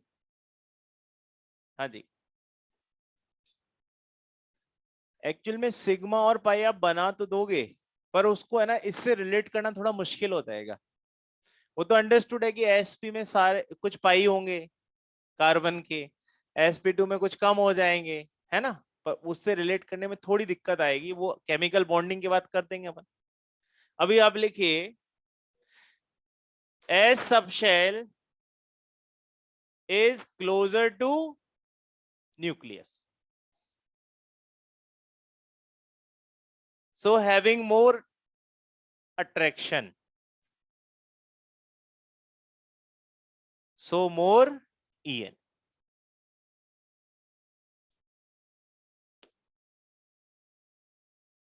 S subshell is closer to nucleus, so more attraction, so more EN। ठीक है, अब इसमें आप ये समझ लो कि हमने अभी थोड़ी देर पहले जो भी एस के लिए वैल्यू देखी थी कितनी थी 2.5, तो इसमें वो वैल्यू और ज्यादा और इसमें वो वैल्यू और ज्यादा, उसी बेसिस पर हम बोल रहे हैं कि परसेंटेज एस कैरेक्टर क्या होते जा रहा है, इंक्रीज होते चले जाएगा। बताइए कार्बन में इन तीनों में से किस केस में ईएन ज्यादा? तो पहला काम क्या निकालना है, हाइब्रिडाइजेशन या परसेंटेज एस कैरेक्टर। तो आपको इसकी स्ट्रक्चर तो याद ही है, सी ट्रिपल बॉन्ड सी और ये एक एक एच, तो यहाँ 2 सिग्मा है एक कार्बन के, हाइब्रिडाइजेशन हो गया है sp। जब भी हाइब्रिडाइजेशन निकालना है क्या काउंट करने हैं, सिग्मा और लॉन पेयर। यहाँ लॉन पेयर का कोई केस अभी हम नहीं ले रहे हैं। यहाँ पर कार्बन कार्बन के बीच में डबल बॉन्ड, कार्बन को बनाने हैं 4 बॉन्ड, बन गए 4, यहां भी बन गए 4, हाइब्रिडाइजेशन हो गया है sp2 क्योंकि हर कार्बन ने बनाए हैं 3 सिग्मा, ये sp2। यहां पे आपको याद ही है कार्बन कार्बन के बीच सिंगल बॉन्ड, उस बेसिस पर हम बोल रहे हैं कि यहाँ हाइब्रिडाइजेशन 4 सिग्मा की वजह से क्या आ रहा है sp3। तो किसके पास परसेंटेज एस कैरेक्टर ज्यादा है, फर्स्ट, इसीलिए यहां पर en का ऑर्डर ये है।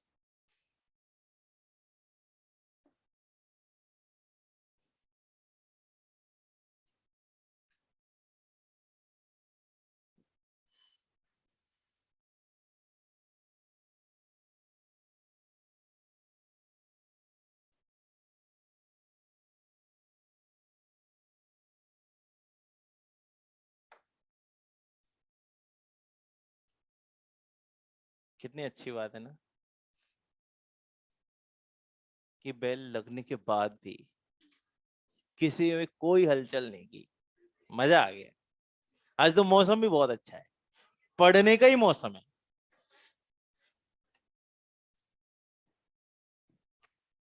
और अभी 2-3 दिन तक ऐसा ही रहेगा मौसम, 2-3 दिन तक मौसम बाहर भी ऐसा ही रहेगा और अंदर भी ऐसा ही रहे।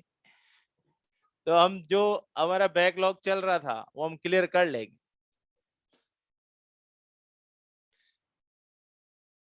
एप्लीकेशंस ऑफ ईएन, देखें हमें क्या फायदे हैं ईएन के। क्या मेटेलिक कैरेक्टर ईएन के इनवर्सली होगा?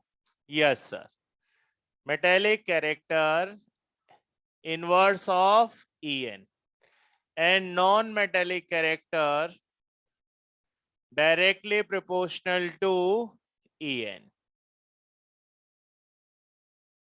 ठीक है, इसके एग्जांपल मैं जानबूझ के नहीं लिख रहा हूं क्योंकि हम इस बात को क्लियर कर चुके हैं। आते हैं नेक्स्ट, बॉन्ड पोलरिटी।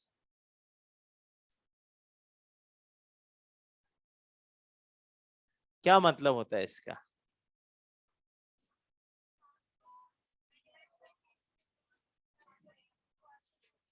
बिल्कुल, जब हमारे पास बॉन्ड में ईएन डिफरेंस होगा तो बॉन्ड पोलर होगा, और जितना ईएन डिफरेंस होगा उतना ही पोलर होना स्टार्ट होगा। जितना पोलर होगा उतने ही क्या इंक्रीज होगी, बॉन्ड की एनर्जी। जितनी बॉन्ड एनर्जी इंक्रीज हो रही है, इसका मतलब कौन सा कैरेक्टर इंक्रीज हो रहा है, आयनिक कैरेक्टर इंक्रीज हो रहा है। सारी बातें एक साथ ले ली है ना, ताकि अलग अलग हमें ये देखने में प्रॉब्लम ही ना आए। आप बताओ, हम बोल ही रहे हैं कि सर एच एफ की बॉन्ड एनर्जी किससे ज्यादा है, HCl से। HF की बॉन्ड एनर्जी किससे ज्यादा है, HCl से। HCl की बॉन्ड एनर्जी HBr से, और HBr की बॉन्ड एनर्जी HI से। तो आप देखो जब मैं ऐसे चल रहा हूं क्या क्या इंक्रीज हो रहा है, कुछ भी इंक्रीज नहीं हो रहा, सब डिक्रीज हो रहा है। सबसे पहले तो बॉन्ड की पोलैरिटी डिक्रीज हो रही है, EN डिफरेंस डिक्रीज हो रहा है, बॉन्ड एनर्जी डिक्रीज हो रहा है, और आयनिक कैरेक्टर भी डिक्रीज हो रहा है। किससे चेक कर रहे हैं हम सब? EN डिफरेंस से। आपको H तो कांस्टेंट मान लो ना, अब H तो फिक्स है, H के पास कितनी EN बताई थी? 2.1। तो अब किसकी EN बढ़ रही है? पास वाले एलिमेंट की। तो यहां पर क्या आएगा बेटा? 4, 3, 2.8, 2.5। तो EN डिफरेंस लगातार क्या होते जा रहा है? कम। यहां पर EN डिफरेंस सबसे ज्यादा, यहां पर EN डिफरेंस कम होते जाएगा धीरे धीरे। और जब EN डिफरेंस कम होते जाएगा तो ऐसे केस में बॉन्ड की पोलैरिटी भी क्या हो जाएगी? कम। और जब बॉन्ड की पोलैरिटी कम तो समझ जाइए बॉन्ड की एनर्जी भी कम। और कौन सा कैरेक्टर भी कम? Ionic. Out of covalent and ionic bond which bond is stronger? कैसे पता लगा? सर उसकी बॉन्ड एनर्जी ज्यादा आती है आयंस में। जब आयनिक कोई बॉन्ड देखते हैं हम, फॉर एग्जांपल NaCl के पास मेल्टिंग बॉइलिंग पॉइंट ज्यादा, ठीक है, और दूसरे जो कोवेलेंट हैं जैसे H2, उसका मेल्टिंग और बॉइलिंग पॉइंट बहुत ही कम। तो रीजन क्लियर है ना कि वहां पर आयनिक बॉन्ड है और H2 में कौन सा बॉन्ड है? कोवेलेंट। अब हम ऐसा करते हैं कि बीच में किसको और इंट्रोड्यूस कर लेते हैं? H2O को, ताकि थोड़ा डिफरेंस क्लियर हो जाए। बोर्ड पर देखिएगा बेटा, है ना। ये बॉन्ड पूरी तरह से क्या है? आयनिक, क्योंकि इसमें एक पॉजिटिव है और एक नेगेटिव। ये बॉन्ड पूरी तरह से क्या है? कोवेलेंट। डन। बीच में कौन ट्रैप्ड है? H2O। H2O में हमें क्लियरली दिख रहा है कि सर ये बॉन्ड तो कोवेलेंट है, पर यहाँ EN डिफरेंस भी है, यहां पर तो कोई EN डिफरेंस नहीं है। तो ऐसा बॉन्ड जब बनेगा तो सर उसकी वजह से क्या होगा कि ऑक्सीजन के पास इन पेयर्ड इलेक्ट्रॉन्स को खींचने की क्या है? पावर। उससे इसके ऊपर पार्शियल पॉजिटिव और इसके ऊपर पार्शियल नेगेटिव चार्ज जनरेट हो गया है। तो बॉन्ड जो पहले इस तरह का था, कोई चार्ज नहीं था, अब कौन से चार्ज आ गए बेटा? पार्शियल चार्ज है। तो इसने कौन सी कैरेक्टर एक्वायर करना चालू कर दिया? आयनिक। आयन तो नहीं बन पाया, बट थोड़ा थोड़ा कैरेक्टर जनरेट करना चालू कर। वो क्यों कर रहा है? क्योंकि उनके बीच EN का डिफरेंस जनरेट हो गया है। तो ऐसे केसेस जब भी होंगे तो उनके पास हमें कौन सा कैरेक्टर ज्यादा बताना है? आयनिक कैरेक्टर। और ऐसे बॉन्ड को कैसा बॉन्ड बोलना है? Polar covalent bond. और इनको क्या बोलेंगे? Non polar covalent bond. तो ऐसे केस में हमें दिख ही रहा है कि इसके पास आयनिक कैरेक्टर कम है और इसके पास आयनिक कैरेक्टर ज्यादा है, और ये तो आयनिक ही है। तो इससे तो कंपेयर करना बंद ही कर दो आप, आपस में ही हो सकता है कंपैरिजन। तो इसका बॉन्ड कोवेलेंट होते हुए भी इसका मेल्टिंग और बॉइलिंग पॉइंट क्या है? ज्यादा। और इसका तो ज्यादा होगा ही सही। क्यों हो जाएगा इसका ज्यादा? सर वो तो प्योरली ही आयनिक बॉन्ड है, ठीक है। तो हमेशा याद रखना है कि जब भी कंपैरिजन करेंगे सबसे पहले किसको पिक करेंगे? आयनिक, क्योंकि वहां पर अट्रैक्शन बहुत बहुत ज्यादा है। फिर दूसरे नंबर पे किसको पिक करने की कोशिश करेंगे? पोलर्स को।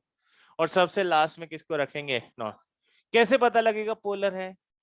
EN डिफरेंस से। जिसका EN डिफरेंस ज्यादा उसके बॉन्ड में पोलैरिटी ज्यादा। अब यहां तो सभी में EN डिफरेंस था, तो यहां पर सबसे ज्यादा पोलर कहां हो गया? यहां। और जैसे जैसे EN डिफरेंस कम होते चला गया बॉन्ड पोलैरिटी कम हो गई, तो बॉन्ड एनर्जी भी कम हो जाएगी और आयनिक कैरेक्टर भी कम होता चला जाएगा। आई थिंक बात हो गई है क्लियर, ठीक है। अच्छा एक स्टेटमेंट मेरा ध्यान रखना, लिखना मत, सिर्फ सुनना। कोई भी बॉन्ड पूरी तरह से ना तो आयनिक होता है ना ही कोवल। पूरा चैप्टर इसी पे घूमेगा अगला। आपका मन करेगा इसको बोले कोवेलेंट, पर वो पूरी तरह से कोवेलेंट नहीं होगा। आपका मन करेगा इसको बोलो आयोनिक, तो पूरी तरह से आयोनिक नहीं होगा।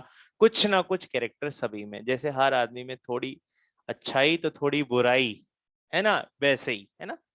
तो अच्छाई ज्यादा, बुराई कम, बुराई ज्यादा, अच्छाई कम, ऐसा भी हो सकता है।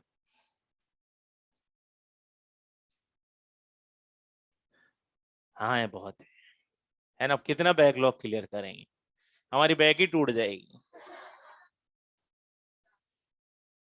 है ना। अब 4 लेक्चर का पहाड़ बहुत बड़ा है। अरे कुछ खत्म नहीं हुआ, अभी हमने कुछ काम खत्म कर दिया है। कुछ का क्या काम खत्म कर दिया, 3 कैरेक्टर्स एंड कर दिए, इसके बाद फिर बहुत लंबा चलेगा। हाँ, यस, नॉन मेटेलिक का ही कैरेक्टर है, बिल्कुल। हम्म।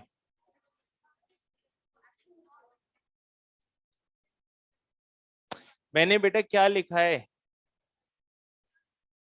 ये ये ईएन का डिफरेंस से मैं बता रहा हूं। एक्चुअल में ये 3 अलग अलग पॉइंट थे, कि पहले हमें लिखना था कि बॉन्ड पोलैरिटी किस पे डिपेंड करती है, ईएन डिफरेंस। फिर बॉन्ड की पोलैरिटी से क्या इन्फ्लुएंस होता है, पर वो इसके भी डायरेक्टली प्रोपोर्शनल था। तो हमने सोचा 4 अलग अलग कैरेक्टर बनाए, उसकी जगह एक ही साथ सबको लिखा जाए। हाँ,